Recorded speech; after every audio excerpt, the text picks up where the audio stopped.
Olá,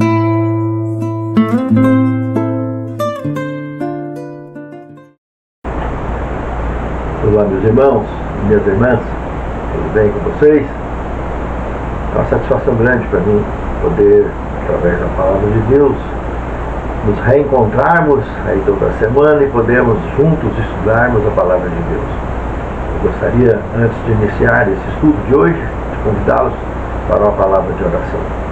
Santo Deus, nos abençoe, Senhor, nesses momentos tão solenes, dos quais aprofundaremos no conhecimento sagrado que Tu nos deixastes para buscarmos, enriquecendo a nossa fé e nos sustentando na nossa jornada. Nos abençoe a estudarmos a Tua palavra e nos abençoe também ao praticar e principalmente, Senhor, também para poder ensinar aqueles que nos cercam, motivando-os a trilhar nos caminhos focados pela luz da Tua palavra. Que o Teu Santo Espírito nos reúna a todos, nos conduza a todos, nos preparando para aquele grande dia. Te pedimos e te agradecemos essas bênçãos em nome de Jesus. Amém, Senhor. O retrato do amor. Hoje mergulharemos no contexto de 1 Coríntios, capítulo 13. Irmãos, por mais simples que pareça ser esse tema, é um dos temas mais delicados das Escrituras Sagradas. Infelizmente, a maioria absoluta dos seres humanos entendem amor de uma forma deformada e não de uma forma absoluta, clara e objetiva, como a palavra de Deus ensina. Essa palavra que aqui no Novo Testamento encontramos traduzida por amor, para a nossa língua, a palavra grega ágape. Essa palavra é muito profunda, porque ela não retrata um amor simples, um amor de entendimento humano e carnal, mas ela retrata uma essência, uma base sólida, que é a própria existência da divindade no universo e nas nossas vidas. Deus é amor. A palavra amor, o significado é muito profundo. E abrindo aqui a nossa lição, analisando o verso 13, agora pois, permanecem a fé, a esperança e o amor. Esses três, porém o maior deles é o amor. É a coluna dorsal, o que nós estaremos estudando durante essa semana. E realmente incontestável. No segundo tema, o caráter essencial do amor. Como eu disse agora há pouco, irmãos, o amor não é só um sentimento, não é só algo que nós sentimos. É uma essência plena e absoluta. É uma essência que dá forma à nossa vida. É uma essência que dá forma às nossas escolhas e que dá forma à nossa caminhada. É uma essência que justifica tudo aquilo que aconteceu na história da humanidade, que defenda o bem-estar, que defenda algo relacionado com o bem. A estrutura dessa palavra é algo muito profundo.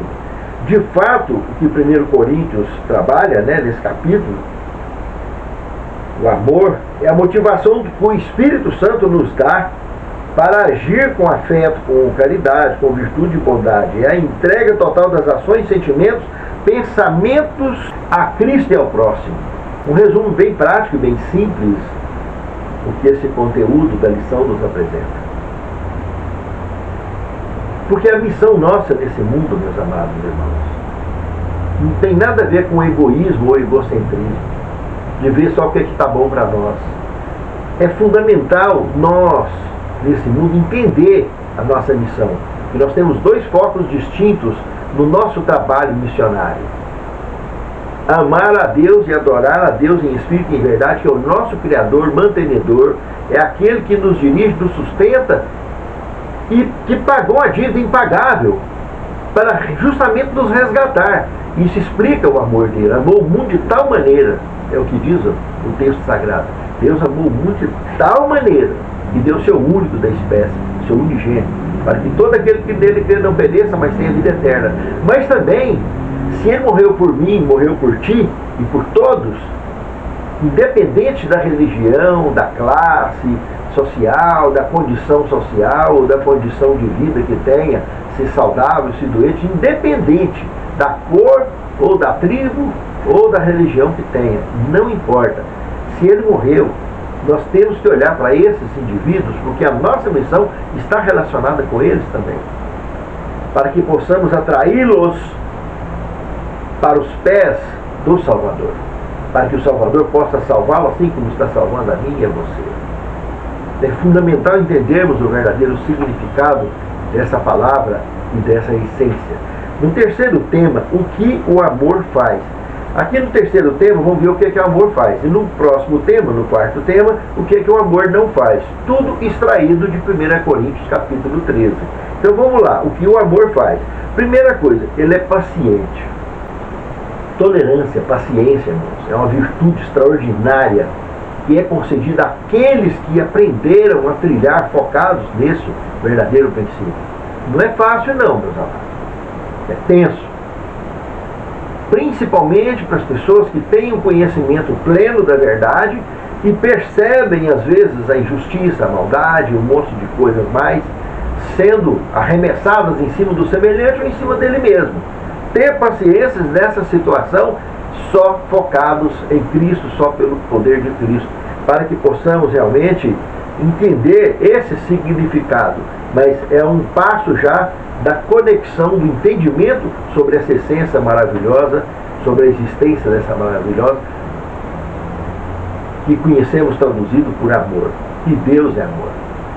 O segundo ponto que o amor faz é ser bondoso. Não é fácil, às vezes, meus irmãos, ser bondoso. É simples ser bondoso com quem te ama. Mas ser bondoso com quem te odeia é difícil, amados.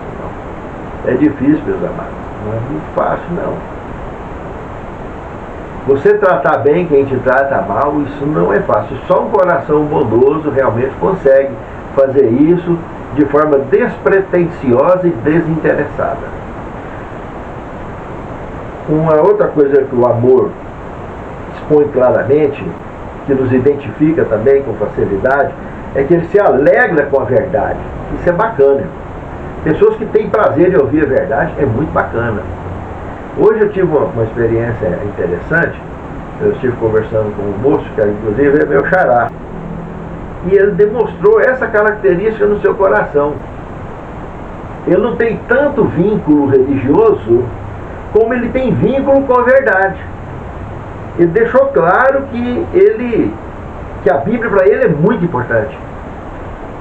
Então isso tem um peso grande, meus amados irmãos. Mesmo que o indivíduo não esteja frequentando nenhum tipo de religião, mas quando ele está religando-se com Cristo através da palavra, ele está de fato se alinhando nos caminhos de Deus. E de uma maneira ou de outra, ele estará na grande jornada. Porque ele tem a palavra como seu lenitivo, como seu guia. Ele está de alguma maneira enxergando a Cristo como seu Salvador. Está enxergando o Espírito Santo como seu condutor rumo ao projeto original da criação da eternidade. Outra coisa que o amor faz, além de tudo que nós já vimos, é que ele tudo sofre. Ele está disposto a sacrificar de qualquer maneira que for necessário, para que os propósitos vinculados ao verdadeiro amor sejam alcançados. E isso não importa se é um vínculo entre pais e filhos, se é um vínculo entre filhos e pais, se é um vínculo conjugal, se é um vínculo apenas fraterno, se é um vínculo entre amigos lá fora, ou seja lá o que for. Mas ele está disposto a se sacrificar para que aquele propósito do amor seja alcançado. E outra coisa que o amor faz e que nos identifica é que ele tudo crê. O indivíduo que está conectado nesse princípio, ele tem o coração limpo, irmãos. E ele procura sempre, quando ouve qualquer coisa ou assiste qualquer cena, ele sempre procura, em primeiro lugar, o lado positivo das coisas. E isso é uma forma de nos identificarmos como alguém que está realmente sendo atraído ou vivendo debaixo desse princípio do verdadeiro amor. E, consequentemente, ele tudo espera. Ele tem fé o suficiente para poder esperar e alcançar aquele propósito. E por último, uma coisa que ele faz é tudo suporta. Então isso aqui está indo além de tudo sofrer, mas a tudo suportar. Porque às vezes sofrer é pouco. Suportar é ir além do sofrimento. Porque ele sabe, de forma objetiva e clara e inabalável, que o bem sempre vence, o amor sempre vence. Pense nisso, amado irmão. Pense nisso, amado irmão. Por outro lado, no quarto tema, o que o amor não faz. Também destacado desse texto de 1 Coríntios, capítulo 13. Ele não arde com ciúme. Ciúme não tem nada a ver com amor, hein? Nada. Absolutamente nada. E dispensa comentário. Outra coisa que o amor não faz, se envaidecer. Esses indivíduos que gostam de estar sendo mimado, de muito elogio, que ele fica atrás desse tipo de coisa, não tem nada a ver com amor. O amor, ele nos leva à simplicidade. E a simplicidade, automaticamente, nos conduz com firmeza na nossa jornada. E outra coisa que o amor não faz, ele não é orgulhoso. Mais uma vez, a simplicidade nos deixa livres desse grilhão pecaminoso, do orgulho, que tanto tem adoecido as pessoas sobre a face da terra e conduzido tantos à perdição. Quantos que entraram em caminho sem volta por causa desse problema gravíssimo do orgulho? E é uma falta de amor tremenda, tanto próprio como pelo semelhante.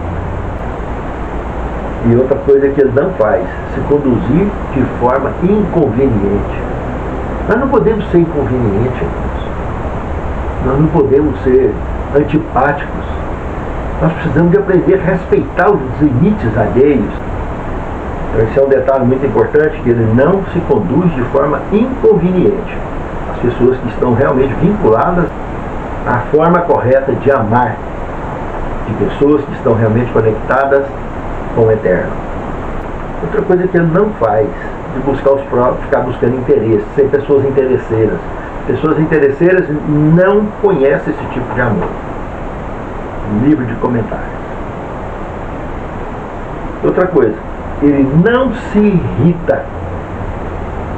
Isso é muito delicado, irmãos, porque tem pessoas extremamente estressadas, e elas estão estressadas justamente porque não aprenderam ainda a se conectarem com a verdadeira essência do amor. E quando a gente aprende a se conectar com a verdadeira essência do amor, olha, é muito difícil de se irritar. Muito.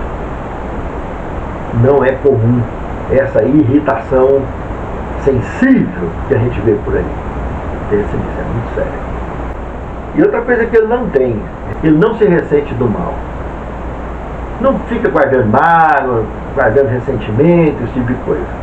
As pessoas que estão vinculadas ao verdadeiro amor, eles oram por essas pessoas para que elas aprendam a encontrar os caminhos do Senhor e automaticamente vai aprender a amar aqueles que um dia elas não gostavam tanto ou odiavam.